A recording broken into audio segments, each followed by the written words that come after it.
Okay, so you're booking gigs, getting streamed, and selling merch. But that's not the only way to make some cash. If you really want things to pop off, you should know about something called sync licensing. Are you ready? Yeah. Are you ready? No. Here's Darren from our legal department. Hi. And Alan. Hello. From our licensing team at Spotify. Sync licensing is a multi-million-dollar industry. Actually, Darren, it's a billion-dollar industry. I take it back. Okay. A well-placed sync for an artist can launch your entire career.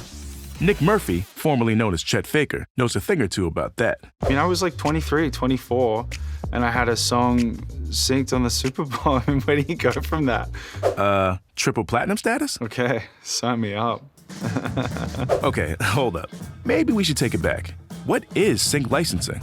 Sync licensing can be pretty complex, but in its simplest terms, it's permission to use your music in a movie, TV show, video game, commercial, basically any time that your music will be synced in time relation to a visual medium. Synced in time relation to a visual... I almost fell asleep halfway through that. All right, so how much money we talking? You can pull in hundreds, even thousands of dollars, depending on where your song is used, whether it's in the opening credits or a trailer or some other crucial scene. And a really good sync can become iconic. Oh, I love The Breakfast Club. What's this? Oh my God, what's the song called? Ooh, got it. Don't you forget about me. Yes, at the end of the movie, it just like makes that movie. That's Sadie. Hi. She's the rights clearance manager here at Spotify. So who brings it all together? That's usually the music supervisor. They are the ones with the eye and the ear to make the perfect match. Here's Mad Effects. What's good? Music soup for Broad City and the Detroiters to tell us how he does it. When I'm looking to make a good match, first and foremost, I'm looking at the emotional core of a scene. Beyond that, the setting, the outfits, the characters, that's what sort of informs the genre and the tempo and the vibe of the track. Cool. I look for music everywhere. I'm all over social networks. I'm always asking for friends, checking out Spotify playlists. I can talk and break down all this stuff, but there's a lot of magic involved with music supervision. Okay, so what happens when you find the right song? The very first thing I have to figure out is whether or not I can actually license it. Here's the deal with licensing.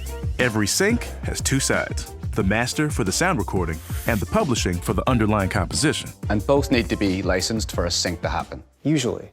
Usually. Keep in mind that the rights owners for these sides will depend on whether you're with a label, signed to a publisher, both, or neither. A label usually owns the master, but say you're an artist that uses an aggregator, then you likely own your rights, and so you'll negotiate the deal yourself. For the underlying composition, if you're signed to a publisher, then they'll need to grant permission on your behalf. But if you're flying solo, then you'll need to negotiate yourself. There can be a lot of players in the mix, like co-writers and composers, so always establish your master and publishing splits up front. And when it comes to samples, in general, I would recommend not using them. It's just gonna make things more complicated. If you have to sample something, maybe sample your friends instead of sampling Kanye. Got it. So how can you maximize your chances of getting a sync deal? Get your music out there, get it with sync agents, get it with music supervisors. You wanna be persistent but not annoying, and that is a fine line. Make sure you're contactable, make sure you're messageable. Put your email address up where the music is. Look, at the end of the day, just make great music. Oh, yeah. You mean just be awesome. No pressure.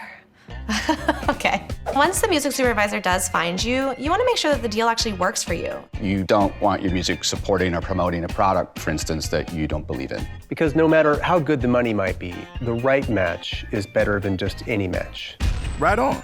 Now put yourself out there, get in people's ears, and never stop hustling for your next opportunity. Later.